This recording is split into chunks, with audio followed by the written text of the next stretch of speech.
Yn cael ei hyfforddi gan Lois Eifion.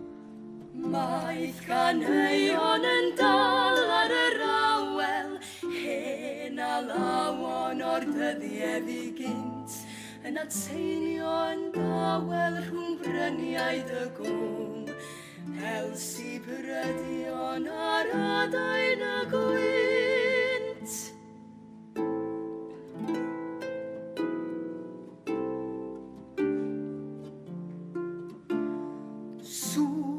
Tonau ymwyth o treithau drwy'n niwloedd hen oesau a fi, yn sibrwd ger hafan yr heli, hwy angerdd y hun o'i mi.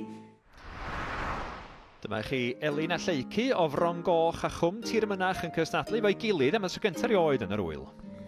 Efallai can gwrdd yn afallon, harmoneiddi o gerddoriaeth y tan, a hireithi am hyn ffordd i niwed o fyw, a gwenu wrth cofio dy gan.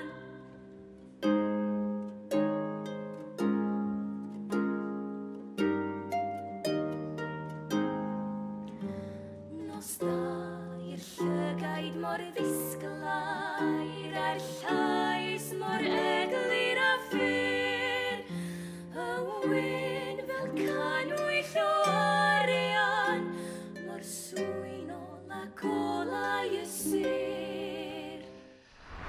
Deuawd leol ydy Lowri ac Awel, mae'r rhain yn ddwy chwaer o Flaenau Ffestiniog.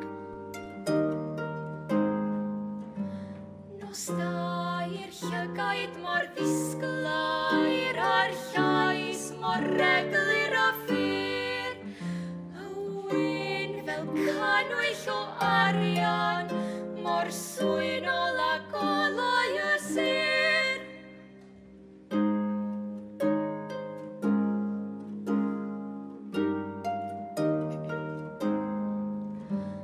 Nos da am nawr, ond y fori a'r dagrau i gyd wedi ffoi, cawn gwrwydr o hen lwybrau'r dyfodol law yn llaw, at lwybrau y ddwy.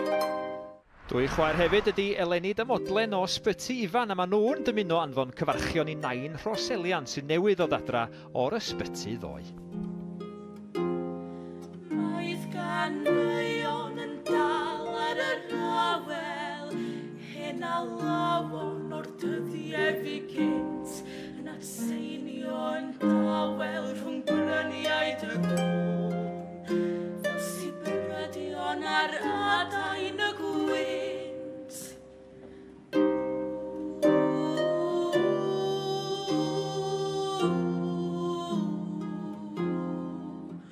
Swn y tonau yn wyth o treithau, drwy'n niwloedd hen oesoedd a fi.